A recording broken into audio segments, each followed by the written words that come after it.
Yang terkasih, nats firman Tuhan pada saat ini terambil dalam kitab Lukas pasal 19 ayat 1 sampai 10. Di sini saya akan membacakan dua ayat, yaitu ayat 9 sampai 10. Kata Yesus kepadanya, "Hari ini telah terjadi keselamatan kepada rumah ini, karena orang ini pun anak Abraham. Sebab anak manusia datang untuk mencari dan menyelamatkan yang hilang." Saudara-saudaraku yang saya kasihi dalam Tuhan kita Yesus Kristus, kita semua tahu rasanya menginginkan sesuatu yang sepertinya tidak bisa kita capai. Kita ingin dihormati, tapi merasa tidak dipandang. Kita ingin diterima dalam pergaulan, tapi selalu merasa seperti orang asing. Banyak dari kita mungkin telah bekerja keras sepanjang hidup kita. Kita mengumpulkan prestasi, kita memanjat tangga karir, kita mungkin punya rumah mewah, pekerjaan yang stabil, dan tabungan yang melimpah.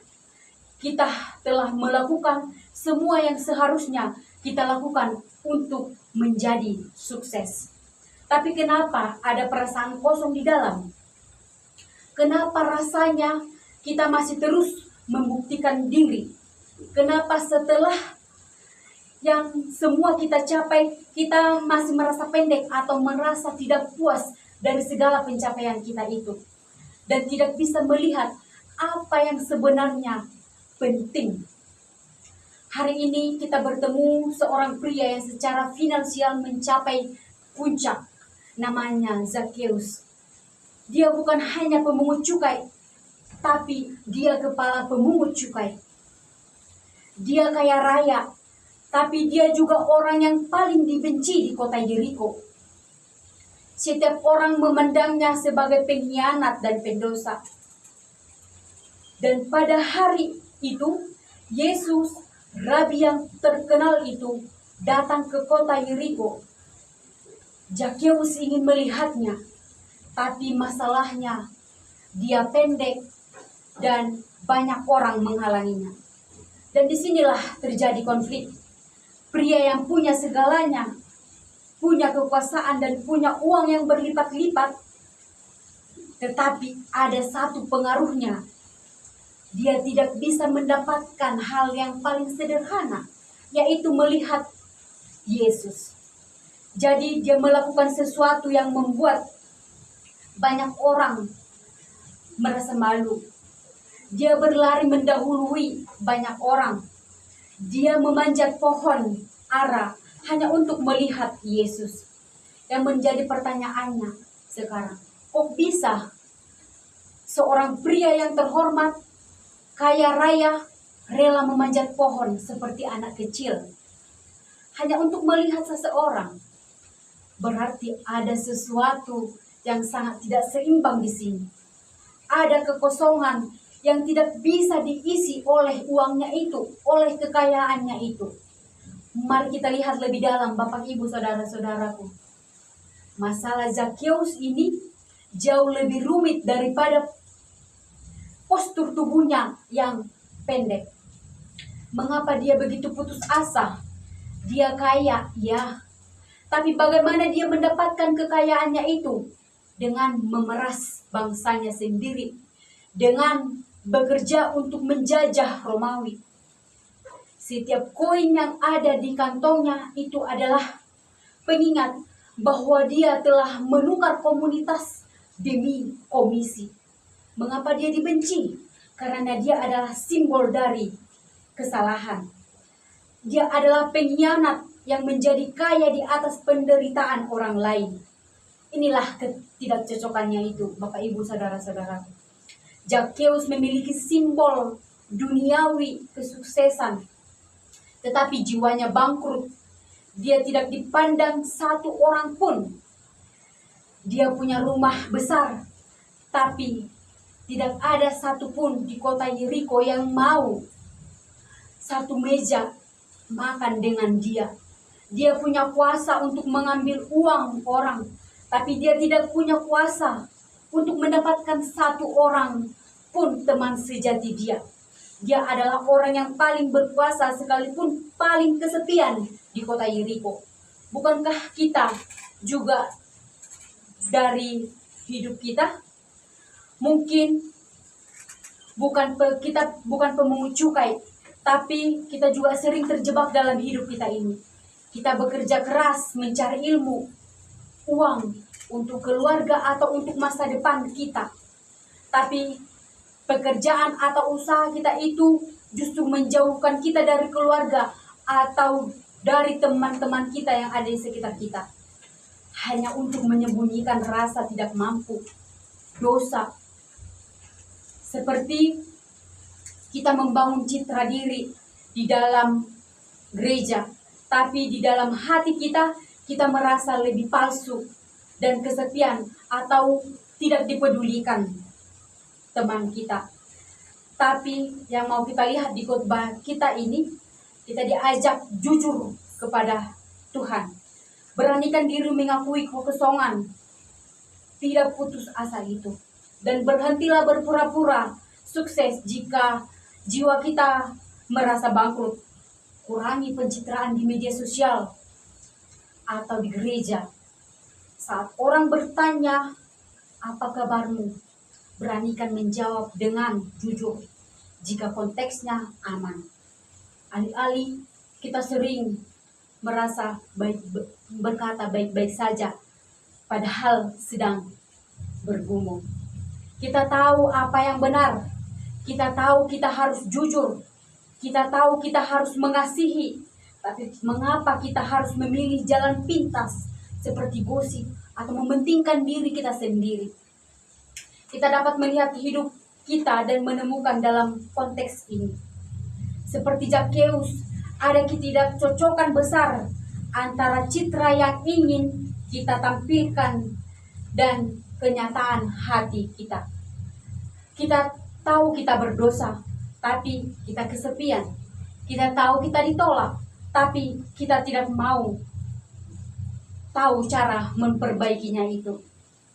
Kita tahu pada konteks ini Zakheus berada di atas pohon ara. Dia berharap bisa melihat sekilas Tuhan, atau dikatakan penasaran tentang Tuhan itu siapa. Dengan cara dia bersembunyi, dia ingin terlibat. Dia ingin tidak terlibat di sana. Dia hanya seorang pendosa. Tetapi Yesus berjalan melewati kerumunan, banyak orang yang berdesak-desakan, dan kemudian Yesus berhenti tepat di bawah pohon yang Zakheus panjat itu. Dan dia melakukan sesuatu yang tidak terduga. Yesus melakukan sesuatu yang tidak masuk akal kita. Dia tidak melihat kerumunan orang-orang yang banyak menyambut dia. Tetapi dia melihat ke atas. Dia melihat Zakheus dan memanggilnya. Zakheus, segeralah turun. Inilah pembalikannya, Bapak Ibu Saudara-saudaraku. Secara manusiawi, logika kita berkata, Zakheus harus turun dulu. Dia harus bertobat dulu. Dia harus membersihkan rumahnya dulu dan mengembalikan uang yang dirampasnya itu. Baru mungkin Yesus memperhatikannya. Tapi Injil membalikkan semua logika kita ini, Bapak Ibu. Yesus tidak menunggu Zakheus menjadi baik. Yesus memanggilnya justru saat dia masih di atas pohon persembunyiannya itu. Saat dia masih terkenal sebagai pendosa. Kita juga berpikir kita harus berjuang mencari Tuhan. Kita berpikir kita harus layak dulu baru bisa mencari Tuhan, atau harus untuk bisa mendekatkan diri kepada Dia. Tetapi dalam firman ini Tuhan mengatakan, Tuhanlah yang mencari kita. Di mana Yesus memanggil Zakheus justru saat dia masih di atas pohon, masih dikenal sebagai pendosa. Sehingga saat kita merasa paling tidak layak, Bapak Ibu, saudara-saudaraku, paling pendosa atau paling kesepian, ingatlah bahwa justru pada saat itulah Yesus secara ilahi harus datang ke dalam hati kita ini. Namun kita juga jangan menunda untuk datang kepada Tuhan. Kita tidak perlu membersihkan diri dulu, namun segeralah turun dan mendekatkan diri kepada Tuhan dan terima Dia dengan sukacita apa adanya. Yesus berkata kepada Zakheus di ayat 5, "Sebab hari ini aku harus menumpang di rumahmu." Berarti di sini ada keajaiban. Tuhan bukan menanya dulu, "Bolehkah aku Zakheus mampir ke rumahmu?" Tidak. Tetapi di sini Tuhan mengatakan, "Aku harus mampir." Di sini ada sebuah misi ilahi yang terjadi. Sebuah keharusan ilahi untuk datang bukan kepada orang yang merasa dirinya tidak layak, tetapi Yesus datang kepada orang yang terhilang. Di ayat 10 bisa kita lihat, Bapak Ibu saudara-saudaraku. Selain itu, apa yang terjadi selanjutnya pada saat Yesus tiba di rumah Zakheus? Inilah momen kuasa itu. Inilah kuasa yang terjadi di rumah Zakheus. Zakheus segera turun dari pohon ara itu dan menerima Yesus dengan sangat sukacita. Di ayat 6 itu dikatakan. Bayangkan, Bapak Ibu saudara-saudaraku yang saya kasihi dalam Tuhan kita Yesus Kristus. Cerita ini, konteks Alkitab ini sangat membuat adegan yang sangat merasa kuasa itu terjadi. Yesus sang Rabi suci berjalan melewati orang-orang Farisi yang saleh, melewati orang-orang yang merasa bersih. Namun dia berjalan dan masuk ke rumah Zakheus, orang yang paling najis di kota Yeriko.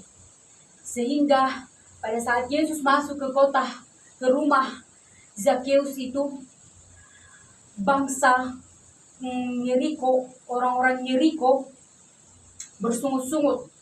Mereka berkata, "Ia menumpang di rumah orang yang berdosa." Di ayat 7 bisa kita lihat, Bapak Ibu saudara-saudara.